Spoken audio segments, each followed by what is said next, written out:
just one of the bravest people I've met. You're absolutely amazing, I think, as your physician, I'm saying that, but Well, thank you. we have very powerful herbs at our disposal. Plant-based medicine seems to do the exact same job, if not better, because plant-based medicine goes deeper into the tissues and cells. I believe you had mentioned that your first tick bite was when you were 11 years old. So what brought you to herbal medicine and BioNexus Health? Welcome to the BioNexus Health podcast with Dr. Jodi A. Darshaw, who holds a PhD in integrative medicine, is board certified in integrative pediatrics, an internationally recognized pioneering clinician, and author. And now here's your host of BioNexus Health podcast, Dr. Jodi A. Darshaw. Hey, so welcome back to BioNexus Health podcast series. Today, we'll be discussing traumatic brain injury, reactivated Lyme disease, new Lyme disease, mold biotoxin illness.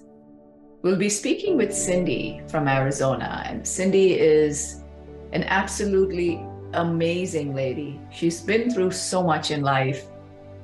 She has had a lot of medical complications. Cindy is one of the bravest, well-spoken, and a complete trooper when it comes to taking good care of herself, doing phenomenal research, getting the best of treatments, and overall kind of hanging in there, because there is a lot of ups and downs that we all go through, right? All of us Lymies and moldies, as people say. So those of us with chronic Lyme disease, with chronic inflammatory response syndrome, SIRS, or mold biotoxin illness. But there is a pretty happy ending. So I would like to welcome Cindy to today's podcast, and we are very fortunate to have her on today's podcast and sharing her remarkable journey with us today. Cindy, how are you today? Good. How are you? Good. Thanks. Fantastic journey. I mean, it's been arduous. It's been a very slow recovery that you've had, but you stuck with it. You're just one of the bravest people I've met. You're absolutely amazing, I think, as your physician, I'm saying that, but well, thank you. I believe you had mentioned that your first tick bite was when you were 11 years old. Yeah, like in 1979. Wow. Or no, yeah, 78. Yeah. Okay. Yeah. And then the second one, I think, was in 2016. I'm guessing right around there. I had never really narrowed it down, but I didn't get diagnosed until like 2019. Right. So 3 years of doctors misdiagnosing me. Yes. I do remember you mentioning that you woke up with what you thought was a big fat beetle. Yeah, and I hit it. I smashed it, and all this blood came out, and I'm like, why is there so much blood? I didn't know about ticks back then, and I was totally uneducated on them. So I wish I would have saved it and looked at it, because I probably could have saved my own life if I did. So it was actually an engorged stick, which had been on you, and then it got so big because it finished its feeding, and then it just dislodged itself. Mm-hmm. And it was under my pillow. Like I'm making the bed, and it was under my pillow. So I'm like, where the heck did that come from? And yeah, so I saw it, but I didn't know. Now, like today, if I see them, I grab them, put them in a jar, and look at it. And you've been to some of the best clinics for MS, for brain injury, for, you've been on all the treatments, pharmaceuticals, diets, intravenous treatments, antibiotics, the works. Yep, absolutely. And, really, when it comes down to it, when it boils down to it, the antibiotics saved my life right at that moment, but they didn't get me better all the way. All they did was bring me to a point where I could function again. But never really completely got me to where I could, live my life. So what brought you to herbal medicine and BioNexus Health? Well, so when I went to the integrative place in Scottsdale, they did a lot of herbal stuff too. And they did, Western and allopathic and all that together. And basically, the integrative part of it wasn't big enough for me. Like there wasn't enough of it. And so after I had finished with that treatment, it was almost 2 years before I started with you, but I started getting worse, progressively worse again. And so I started looking into other protocols and things, because I wanted to do a natural treatment because people were saying that works in the long run, doing plant-based stuff, taking it for a long period of time. And so I've had quite a few people that I made friends with that were Lyme patients say that they ended up going this route, plant-based herbal route, after they did antibiotics because, the antibiotics helped, but didn't get them where they wanted, get in remission, I guess is where my goal was. When did you lose your MS diagnosis?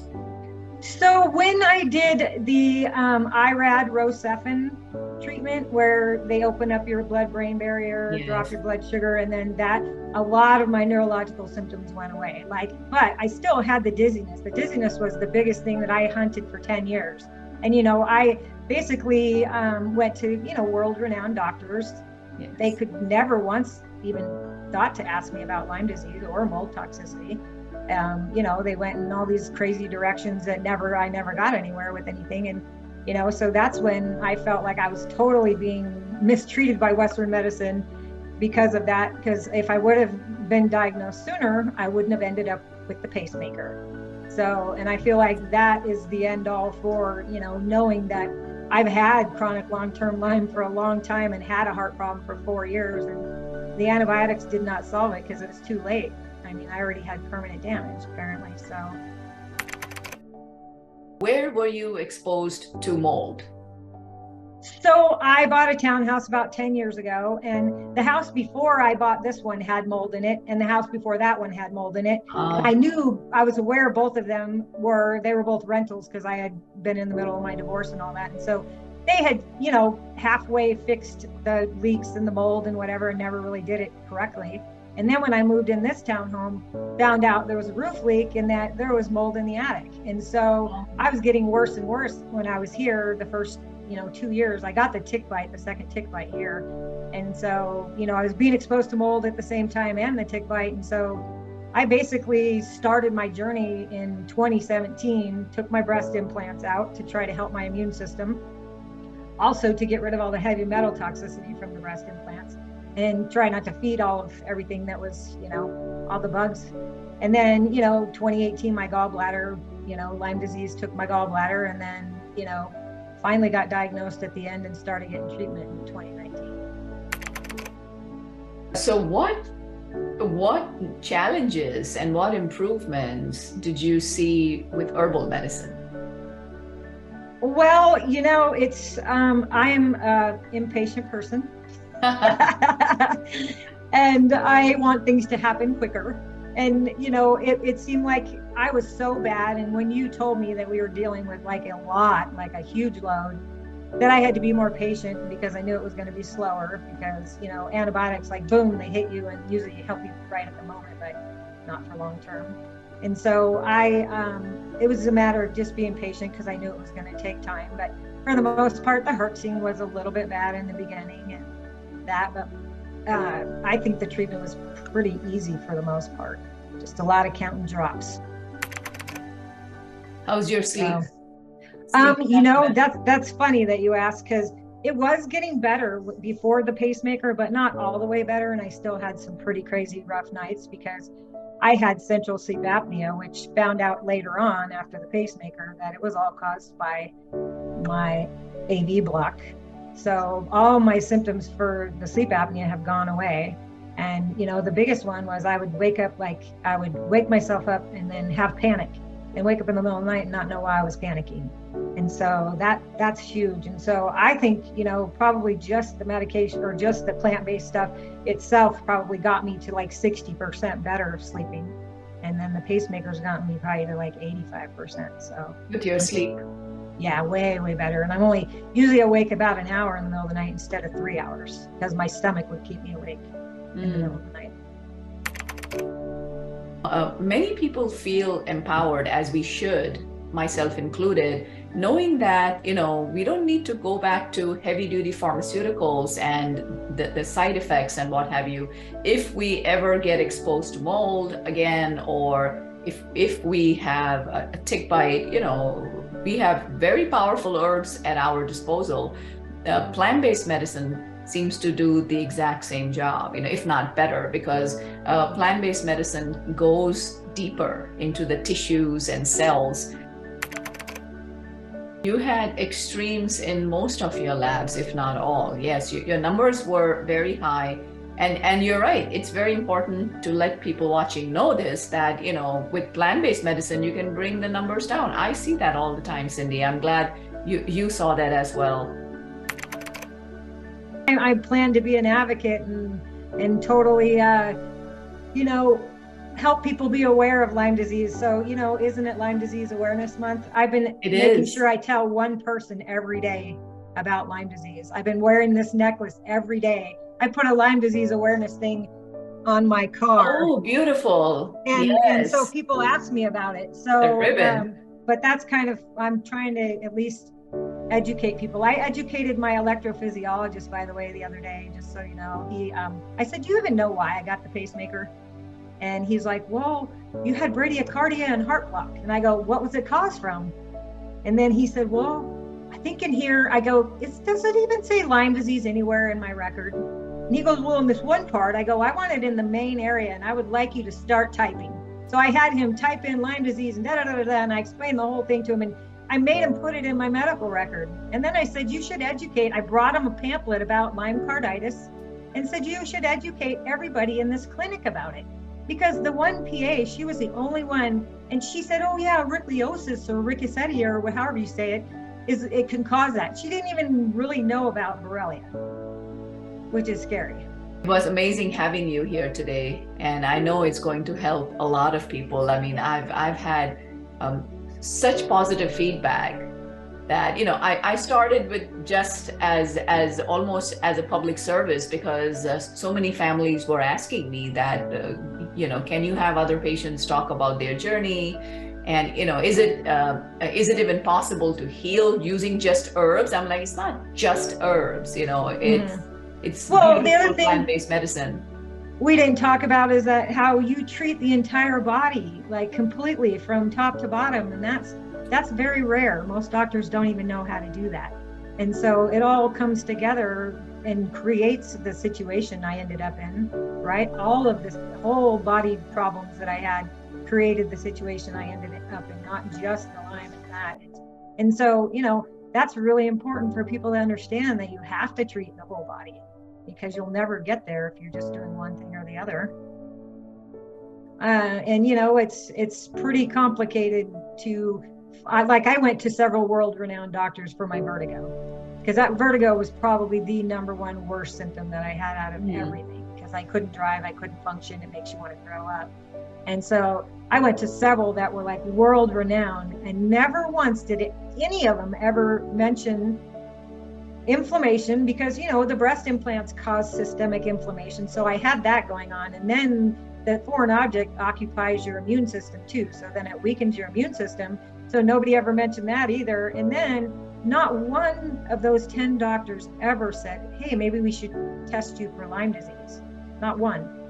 Or mold toxicity, because the Western medicine guys, like you said, they don't take the time to educate themselves on the newer stuff that is understood now. Like leaky gut, for instance. That's been around for a long time, but there was nobody treating it because nobody believed in it.